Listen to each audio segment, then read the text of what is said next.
Oke. Nah, kita masuk sesi hari ini ya, sesi ke-11. Rabu besok kita ke sesi 12. Nah, teman-teman setelah teman-teman tahu bagaimana caranya membuat kuesioner, kemudian uji validasi dan reliabilitas, sekarang teman-teman masuk nih ke teknik sampling, teknik analisis data, dan juga pengujian hipotesis. Nah, ini khusus untuk teman-teman yang mengambil kuantitatif. Nanti di sesi 12 ada yang teknik analisis data untuk kualitatif, ya. Nah, sekarang kita masuk ke teknik sampling, teman-teman. Teknik sampling ini adalah metode untuk mengambil sampel. Sampel itu adalah suatu bagian dari populasi yang dia memang merepresentasikan populasi, teman-teman. Gitu. Jadi kalau teman-teman misalnya ingin meneliti tentang hmm, apa namanya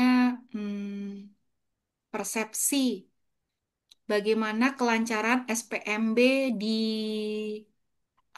SPMB SPMB sekarang ya SMA gitu kan ya. Atau SPMB SD SMP SMA gitu. Se-Indonesia gitu kan. Sampel yang teman-teman ambil pastilah kalau yaitu siswanya yang memang SPMB berarti which is dia kelas 6, kelas berapa?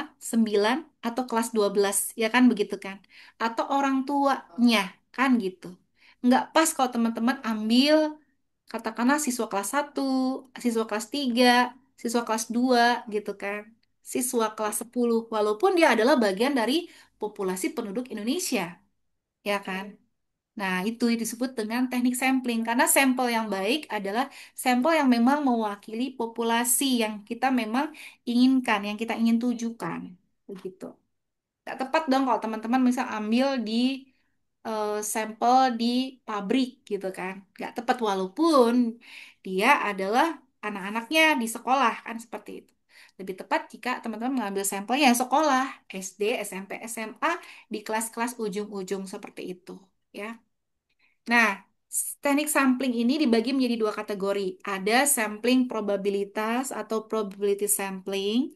Kemudian ada sampling non-probabilitas. Nah, mulai sekarang kalian mulai nih di benak kalian yang mau skripsi, kalian mau pengen sampling yang mana gitu. Karena masing-masing punya karakteristiknya. Yang pertama adalah sampling probabilitas. Apa nih? Sampling ini adalah teknik untuk memberikan setiap anggota dari populasi itu peluang yang sama dan bisa diambil sebagai sampel gitu. Nah, jenis-jenisnya ada beberapa. Yang pertama yang paling sederhana namanya simple random sampling atau acak sederhana. Artinya setiap populasi memiliki peluang yang sama nih untuk dipilih. Ya, contohnya seperti teman-teman melakukan kocokan, ya kan, dengan undian, kan gitu. Tuh semuanya akan memiliki peluang yang sama, gitu. Atau teman-teman kayak seperti kan banyak tuh melakukan apa Kahoot itu ya, Kahoot gitu kan, atau random number generator itu diputer-puter-puter keluar nomor kita kan gitu. Itu berarti simple random sampling. Kemudian yang kedua adalah systematic sampling atau sampel acak sistematis. Artinya sampel tersebut itu berdasarkan interval tertentu gitu. Contoh, misalnya dari 100 orang ya kan kita pilih dari seluruhnya 100 kita ambil setiap urutan yang ke 10, ke 20, ke 30 gitu. Seperti itu. Itu namanya systematic sampling gitu.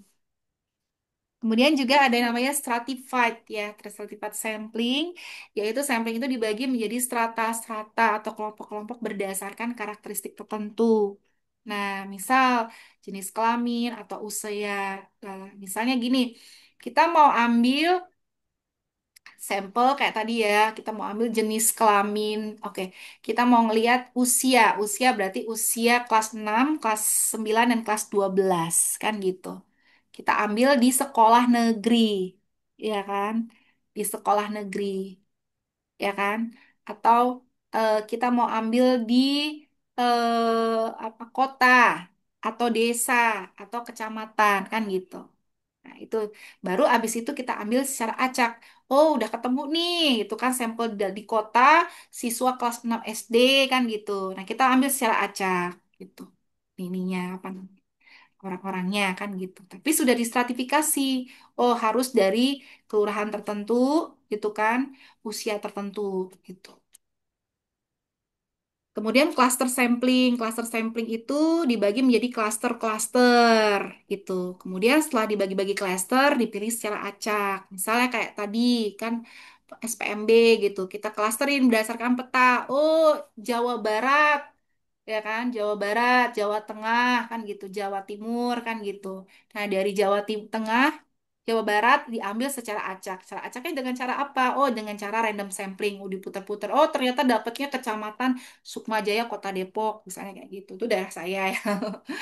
Atau dapat di mana kan gitu. Itu di Jawa Barat. Tuh kemudian di Sumatera ya dapat di kota ini nih gitu. Gitu. Nah, kalau tadi yang probabilitas yang memiliki peluang yang sama, sekarang yang kedua adalah non-probabilitas atau non-probability sampling. Dia tidak memberikan peluang yang sama untuk semua anggota populasi yang dipilih, ya.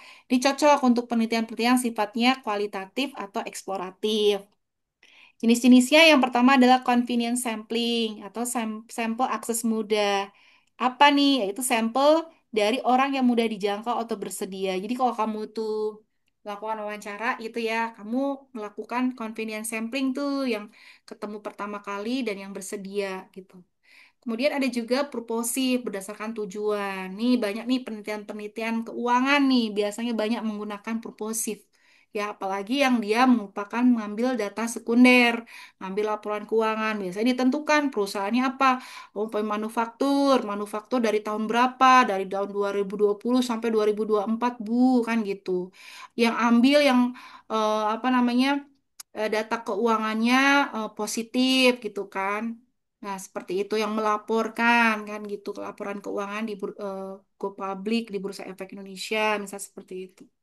Kemudian ada yang namanya snowball sampling. Jadi sampling bola salju. Jadi sampling bola salju tuh begini.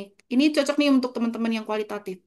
Misalnya teman-teman tuh melakukan wawancara nih agak sensitif ya, mungkin tentang apa gitu kan, tentang politik gitu kan. Teman-teman ingin mengetahui sesuatu, terus kemudian teman-teman dapat satu dulu responden gitu kan. Nah, terus kemudian dari responden yang satu itu teman-teman coba ulik-ulik ada nggak gitu orang yang bisa ngasih informasi lagi gitu.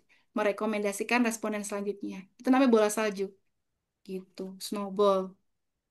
Ada lagi kuota sampling. Ya, kuota sampling itu berarti populasi dibagi menjadi kategori gitu. Ya, misalnya ini kita mau pengen, oh dia udah saya mau pengen ngambil, udah prianya, saya pengen yang banyak prianya karena ini masalahnya adalah tentang wanita nih. Saya pengen mau persepsi laki-laki kayak gimana.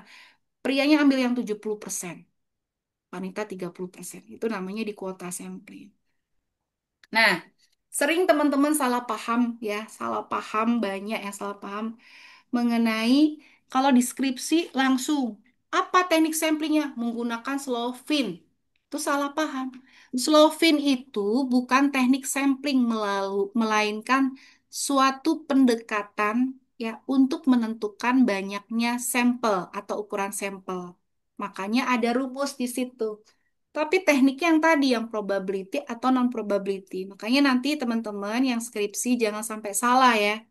Teman-teman pakai aja sederhana, Bu. Saya mau pakai random sampling. It's okay. Random sampling nggak apa-apa. Tapi nanti ukuran sampel dipakai rumus Lovin, Bu. Iya, oke. Nah, rumus Lovin ini teman-teman, ini adalah untuk yang populasinya diketahui atau terbatas. Saya teman-teman udah tahu nih, aduh, aku tahu nih populasi di kantorku tuh ada 200 gitu kan. Dengan margin error 5%, ya tingkat kesalahan yang eh, kita apa terima ada 5%. Oh, kira-kira berapa? Pakai rumus inilah. Masukin 200 dibagi satu ditambah 200 dikali 5%. Berapa tuh? Cari. Contoh nih kalau 1000 ya, 1000 itu dapatnya 285 dengan itu 5%. Gitu ya. Gitu. Atau bisa juga menggunakan Cauchy Morgan. Cauchy Morgan itu adalah dengan menggunakan apa ya istilahnya nih?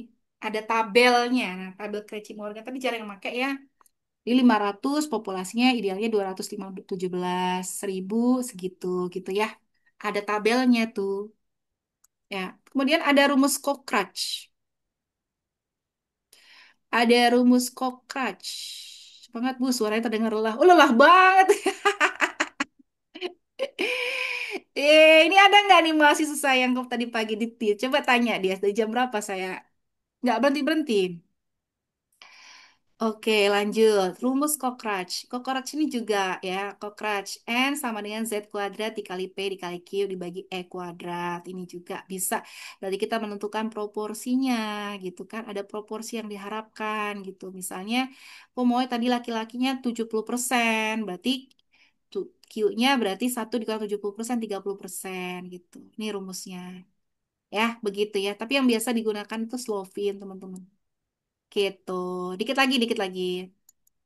Dikit banyak ya, 153. Ini kok banyak banget ya? Oh, pengujian hipotesisnya kita skip aja. Teknik analisis data, nih kuantitatif ya, yang dibedakan atas statistik deskriptif dan inferensial. Deskriptif apa, teman-teman? Ada mean, median modus, ada standar deviasi varians ya, ada histogram tabel distribusi. Nah, untuk statistik inferensia dibagi menjadi dua, ada yang disebut dengan uji asumsi. Nanti teman-teman kalau yang gunakan regresi ada uji asumsi. Kenapa? Karena ketika kita melakukan pendekatan pemodelan, ada yang namanya suatu metode estimasi namanya. Dan itu dia harus menggunakan suatu asumsi-asumsi tertentu, seperti normalitas, nanti menggunakan Kolmogorov Smirnov. Homogenitas, nanti menggunakan Leuven test, multikolonialitas, VIF, atau heterokarsitas dengan menggunakan Gleiser test. Ya. Nah, kemudian kita masuk yang kedua. Selain uji asumsi, ada yang disebut dengan uji statistik ya, uji statistik. Ya, uji statistik nanti dibedakan atas tiga ya. Yang pertama uji beda, uji korelasi, dan uji regresi. Nah, uji beda ini dibagi menjadi ini besarnya di sini nih. Nah, nih. Jadi uji beda ada uji rataan sampel ya dan populasi uji satu sampel ya. Nah, namanya ada uji satu sampel yang parametrik, yang non parametrik.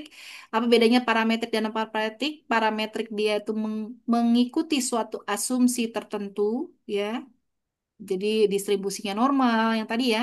Nah, lolos uji asumsi klasik, tapi ketika tidak lolos, kita bisa menggunakan alternatif non parametrik. Kalau yang parametrik, teman-teman kalau satu sampel bisa menggunakan uji tes satu sampel.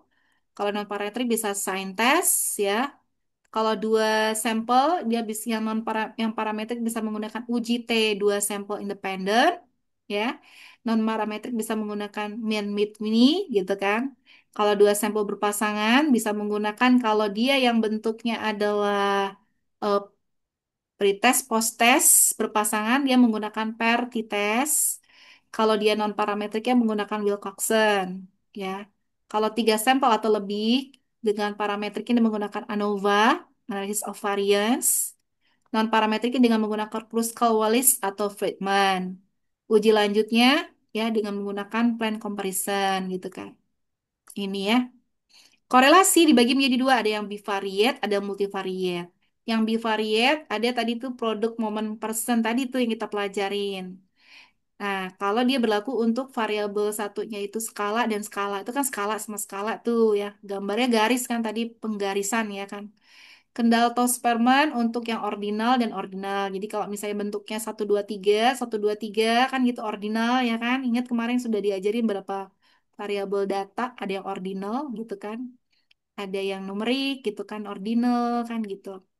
Ada yang skala, ada yang rasio kan gitu kan. Ini menggunakan Kendall-Tau atau Spearman. Kalau dia nominal, nominal menggunakan kontingensi, eta menggunakan nominal dan dua skala. Kalau multivariate gimana Bu? Menggunakan koefisien korelasi. Lewat aja ya, yang ini aja dulu. Regresi sekarang. Jadi regresi. Regresinya aku nggak masuk ya? Regresinya nggak aku masukin ya? Regresi nggak aku masukin nih.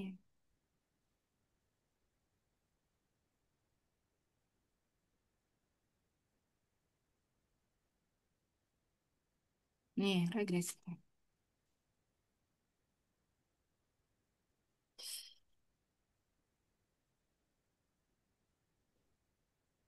Terakhir deh nih regresi ya. Capek kali ya aku. Nih, kamu udah lihat Word saya nggak? Nah, ini Word saya. Udah lihat teman-teman Word saya? Udah. Sudah, Bu. Ya. Ini saya coba rangkumkan nih dari apa yang saya sudah pelajarin dulu ya teman-teman. Nih. Kalau regresi, nanti teman-teman akan lihat ya, regresi teman-teman itu masuk kemana. Kalau berdasarkan jumlah variabel, kalau variabel X-nya itu satu, ya, variabel independennya satu, namanya regresi linear sederhana, ya. Nih, kalau lebih dari satu, namanya regresi linear berganda. Kalau dia lebih dari satu, tapi di sini eh, apa dependensinya itu dependennya variabel dependen yang multivariat berarti y-nya banyak. Nanti namanya multiple regression analysis atau regresi linear berganda. Sorry, kalau di sini apa namanya x-nya ya, x-nya banyak, y-nya itu satu, itu namanya regresi linear berganda. Kalau di sini ternyata y-nya banyak, ya y-nya banyak, x-nya juga banyak, berarti kita menggunakan yang tadi, faktor analisis, ya distribusi diskriminan. Kalau di sini dilihat dari jumlah variabel dependen, berarti y-nya ya. Kalau y-nya itu satu disebut univariate. Kalau y-nya banyak disebut multivariate, gitu. Nah, nah ini teman-teman, yang teman-teman kalau misalnya teman-teman menggunakan pet analisis atau SEM masuknya ketika y-nya banyak gitu. Terus kemudian pola hubungan ada yang linear, non linear. Yang linear kalau dia itu normal standar ya udah normal standar biasa. Kalau dia keluarga eksponensial dibagi atas kategorik ya. Kalau kategoriknya dua disebut dengan logistik. Kategoriknya lebih dari dua, ordinal atau multinomial. Tuh. Kalau non-linear berarti nanti ada macam-macam ya. Teman-teman jarang ketemu yang non-linear kalau yang manajemen. Nah, waktu penelitian nih sering nih orang keuangan nih.